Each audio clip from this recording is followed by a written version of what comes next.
Սերգեյ Բագրատյան հաջորդ հարցը։ Շնորհակալություն, մեծարգո վարչապետ, հարգելի կառավարություն, մեր բազմաթիվ հանդիպումներում քաղաքացիների հնչող ամենաշատ հարցը կենսաթոշակների բարձրացմանն է վերաբերում։ Ցանկանայի, որ դրան ավելացնել նաև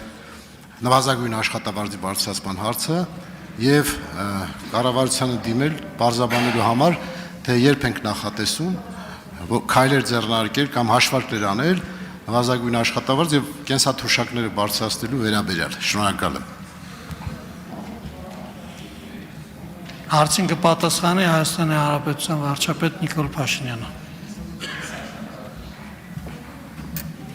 Շնորհակալ եմ հարցի համար, պարոն Բագրատյան։ Վերջերս կառավարության նիստում կամ խորհրդակցության ժամանակ, չգիտեմ, չեմ հիշում որտեղ եմ ասել,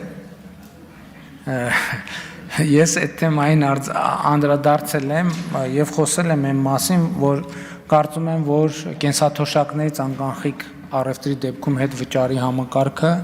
լավ համակարգ է, աշխատող համակարգ է եւ մենք հետագայում պետք է զարգացնենք այդ համակարգը եւ ես կարծում եմ, որ մեր մոտ մենք պետք է հասկանանք մի շատ պարզ իրողություն։ Մենք ունենք բյուջե։ Տեսեք, հասկանում եք, ընդհանրապես կառավարությունը ոնց է փող գեներացնում, որ վերաբաշխի։ Դրանք վճարված հարկերի ձևով են տեղի ունենում։ Հիմա ամեն անգամ, երբ որ մենք խոսում ենք տարբեր սոցիալական ծրագրերի ուղղությամբ ծախսերը ավելացնելու մասին, մենք պետք է խոսենք եկամուտները նույնպես ավելացնելու մասին։ Որտեվ տեսեք, գնում ենք ստվերի դեմ պայքարում ենք, հիշում եք էլի դուք եք նույն հարցը տվել։ Ասել եք դե մարդը ոսկին չի կարող փաստաթղթավորի։ Այդ ոսկին, որ չի կարող փաստաթղթավորի, այդ նշանակում է մենք էլ թոշակը չենք կարող ավելացնենք, պարոն Բագրատյան։ Ոսկին պետք է փաստաթղթավորի, որ թոշակը ավելացնենք։ Առևտուրը, ասում ենք, դե չի կարողանում, բերեցի ցույց տվեցի, որ մեր առևտուր անող ձեռնարկությունների, որ 65%-ը իրանք տնտեսագիտական ոչ մի հաշվարկով իրանք չպետք է գոյություն ունենան։ Իրանք ասում են, բան մենք ոնց չենք կարող փաստաթղթավորենք եւ այլն եւ այլն։ Իրանք չեն կարող փաստաթղթավորել, մենք չենք կարող թոշակը ավելացնենք։ Մարդը ասում է, վայ մոռացա ՀԴՄ-ն խփեմ։ Ինքը մոռացավ ՀԴՄ խփեմ, մենք առանց մոռանալու հիշում ենք, բայց չենք կարող թոշակը ավելացնենք, որտեղ պետք է ասենք, որ ծախսը կրճատենք։ Ուսուցիչների աշխատավարձը ավելացնում ենք։ Ատեստավորմամբ ենք ավելացնում, ու ճիշտ ենք անում, որ ատեստավորմամբ ենք ավելացնում։ Այդ պատմություն զինվորականներին ավելացնում ենք։ Այդ խոսակցությունները մի անգամ ամբիոնից ասեցի, որ ամբողջ պետական համակարգին աշխատավարձից զրկենք, օթերն է փակենք, ձախ ձեռներն է կտրենք, ինչքան պետական պաշտոնյա կա, ասենք դրանից իրադրությունը չի փոխվի։ Ամբողջ պետական համակարգը, եթե աշխատավարձ չստանա, ամբողջ պետական համակարգը, պատկերացրիք, չէ, ով որ պաշտոնյա է կոչվում, միջին բանից կրծեր մարզնագետից սկսած, եթե մենք ոչ մեկին աշխատավարձ չտանք, ոչ մի բան չտանք, սենյակ էլ չտանք, բանն էլ հոսանք էլ չմիացնենք իր կաբինետում, պատուհաններ չունենան այդ շենքերը, աթոռն է տակից անենք։ Մենք կարանք մարդկանց թոշակը բարձրացնենք ամիսը 9000 դրամով, ամիսը կարա թվա թե շատ լավ հայկեք անենք, բայց այդ դեպքում ոչ մի թոշակառու թոշակ չի ստանա ուղղակի, որովհետև այդ պաշտոնյաներն են, որ ապահովում են փողի լավ թե վատ հավաքումը պետական բյուջե եւ այդ փողի բաշխումը 500,000 մարդու մեջ,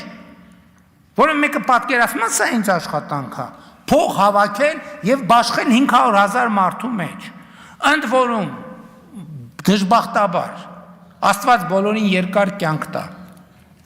Ամեն ամիս այդ թոշակառուների ցանկում տեղի են ունենում փոփոխություններ, մարդիկ ցավոք սրտի մահանում են։ Նոր մարդիկ են հայտնվում թոշակառուների ցանկում։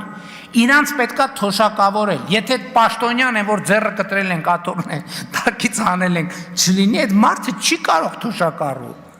մնալ։ Մահացած մարդը չի կարող ցուցակից դուրս գալ եւ կշարունակի այդ թոշակը ինչ որտեղ գնալ։ Կառաջանա չարաշահում եւ այլն եւ այդպես շարունակ։ Ինչ։ Այդ եմ ասում, նոր մարդը չի կարող թոշակավորվել։ Հետևաբար եւ ընդհանրապես սոցիալական հարցերում շատ կարևոր մի հարց կա, մենք պետքա մեր երկրի մոդելը հասկանանք, մենք ինչ մոդել ենք ուզում։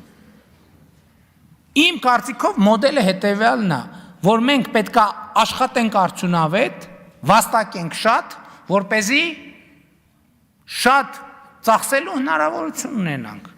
Դրա համար կառավարությունը թիվ 1, թիվ 2, թիվ 3-ը, որ պետք է անի, ինչն է իմ ընկալմամբ։ Պետք է մանկապարտեզ կառուցի, դպրոց կառուցի, բուհ ստեղծի, որպեսզի մարդը մանկապարտեզով, դպրոցով, բուհով անցնելու քոլեջներ ստեղծի, այդ ամեն ինչի արդյունքում ոչ թե մտածի, որ ինքը չի կարող ապրի, այլ ինքը աշխատի, ստեղծի, պետությանը հարկեր վճարի, ինքը իրան աջ գրպանից հանի, ձախ գրպան դնի, որպեսզի այդ բոլոր հարցերը կարողանանք լուծենք։ Այստեղ է մոդելը, եւ սա շատ կարևոր եւ սկզբունքային հարց է, որովհետեւ էլի մենք հազար ներողություն, այդ բանը մենք պետք է մի բան հասկանանք։ Մարդը չունի հաց։ Ինչ անենք մենք։ Մարդուն տանք հաց։ Շատ լավ, տվինք հաց։ Հաջորդ օրը գնացինք տենանք ինչ է այդ մարդու վիճակը։ Ինչ է այդ մարդու վիճակը։ Մարդը էլի չունի հաց։ Ինչ անենք բա, էլի տանք հաց։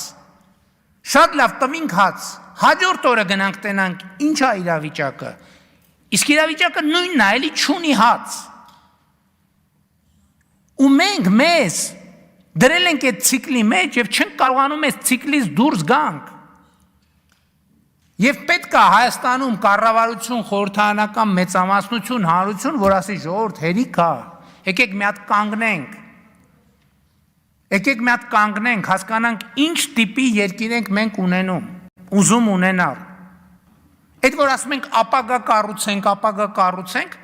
ո՞նց կառուցենք այս, հələ հասկանանք այսօրը, ես պատասխանատու ասում եմ, Հայաստանի Հանրապետության ցանկացած քաղաքացի, ով աղքատության մեջ է, ով կենսամակարդակի խնդիր ունի, ով չի կարողանում ապրի, պետք է հետ գնա իր կրթության որևէ փուլում է այդ խնդրեմը առաջացել։ Իր կրթության որևէ փուլում է այդ խնդրեմը առաջացել։ Բացառված է, չկա այն բաները, մյուս օբյեկտիվ պատճառները, կարա մարդը առողջական խնդիրների բախված լինի, Աստված չանի վթարի ենթարկված լինի, լինի, որը իր բան, բայց մնացած են դեպքը կախված է նրանից։ Այս ուղերձը շատ կարևոր է։ Մարդկանց դուր չի գալիս եւ դուր չի գալու սա հակադարձվելու է հայհոյանքով, բայց մենք պետք է ասենք այս ճիշտ, ով չի կարողանում այսօր Հայաստանի Հանրապետությունում, ով չի կարողանում վաստակի, շատ թե քիչ չեմ ասում բաներ լինի, միլիոնատեր լինի, բայց ով որ չի կարողանում իր նվազագույն կենսամակարդակը ապահովի, պետք է հետ գնա եւ տեսնի իր կրթության, որ փուլում այդ խնդրեմը առաջացել։ Ուրիշ տեղ չի առաջացել։ Դա առաջացել է դպրոցում։ Ես դրա համար եմ, որ այսօր գնում եմ դպրոցի բացման, ես մի ուղերձ եմ տալիս, ասում եմ դպրոցում երեխան պետք է սովորի լավ ապրել։ Եվ դրա համար ենք մենք այսօր դպրոց կառուցում։ Արձագանք համեցեք։ Շնորհակալություն, պարոն վարչապետ։ Ես մի քիչ այլ կերպ եմ մտածում։ Աստարապես տեսեք, մենք եթե 10%-ով ցանկանանք թոշակները բարձրացնել, դա կկազմի մոտարապես 24 միլիարդ դրամ տարեկան։ Հիմա տեսեք, մենք այսինքն 4000 դրամի մասին է խոսքը, եթե բարձրացնենք, կկազմի 24 միլիարդ դրամ։ Հիմա տեսեք, մենք օրինակ մի փոփոխության օրենս դրական 13 միլիարդ կարողացանք լրացուցիչ հարկեր գեներացնել խաղային բիզնեսից։ Այսինքն մենք 5%-ի խնդիրը լուծեցինք ճիշտ հարկման ճանապարհով, արդյունավետ հարկման ճանապարհով։ Եվ կան բազմաթիվ նման հնարավորություններ։ Ես կողմ եմ ավելի շատ հարկերի բազան ընդլայնելուն։ Այն ինչ որ ասացի դուք ասացիք, որ այդ ճանապարհը մի քիչ վտանգավոր է, ռիսկային է։ Այո, մենք պետք է գնանք հարկերի բազան ընդլայնելու, այսինքն գործարաններ կառուցելու ճանապարհով, նոր արտադրատեղեր ստեղծելու հնարավորություն, որ ավելի շատ հարկեր գեներացվեն։ Մենք ավելի շատ հարկեր գեներացնելու շատ լուրջ հնարավորություններ ունենք, որ պետք է օգտվենք։ Այն նույն պարոն Սուքասյանի ասած հնարավորությունը, այն որ ես եմ ասում, այդ հանքավայր որ դուք եք ասում ամուսարի շահագործումը, դրա շարունակականությունը, այսինքն հարկման բազային լայնումը կբերի հնարավորությունների։ Մենք ոչ թե պետք է եղած հնարավորությունների սահմաններում հարկերը բարձրացնենք դրանով կարծելով որ մենք հարցը կլուծենք։ Ոչ, հարկման բազան պետք է ընդլայնենք։ Շատ մարդ պետք է աշխատի, պարոն վարչապետ, որ շատ հարկեր գեներացնեն, որ թոշակները կարողանանք բարձրացնել։ Սա մասին է խոսքը։ Խնդրեմ այս ուղղությամբ մտածենք։ Համաձայն եմ, պարոն Բագրատյան, բայց տեսեք, երբ որ դուք ասում եք մենք գործարան կառուցենք, ես լարվում եմ։ Ինչի՞։ Որովհետև մենք կներեք, մենք այսօր հələ նոր ուզում ենք սովորենք մանկապարտեզ ու դպրոց կառուցենք։ Դուք ասում եք գործարան կառուցենք։ Էդ էլ է բան։ Իմիջայլոց, բա ինչի գործարան դպրոց ու մանկապարտեզ կառուցել, չգիտենք։ Էս էլ արդեն մի քիչ ուրիշ տրամաբանությամբ էլի հետ պետք է գնանք կամ դպրոց եւ բու։ Մենք ամեն ինչ պետք է ստեղից սկսի։ Ինքնախոստովանությունից, որ մենք խնդիրներ ունենք։ Մեր բոլոր խնդիրները կապված են կրթության հետ, մեր կրթության հետ։ Ընդ որում արտաքին քաղաքական, ներքին քաղաքական, արդյունաբերության, տնտեսության ամեն ինչը կապված է կրթության հետ։ Մենք կրթության կարիք ունենք։ Մենք ինչ խնդրեմ որ ունենք մի բանի պատճառով, որ մենք չգիտենք այդ խնդրի լուծումը։ Մենք խոսում ենք ամբիոններից խոսում ենք, բայց երբ որ գործիքները տան, ասեն շատ լավ խոսում ես, արի գնա լուծի, կպարզվի, որ դա այդքան էլ պարզ բան չի։ Շնորհակալ եմ։ Քաղաքացիական պայմանագիր կուսակցություն Սարիկ Մինասյան Սարի պես Գյումրու թիկունքին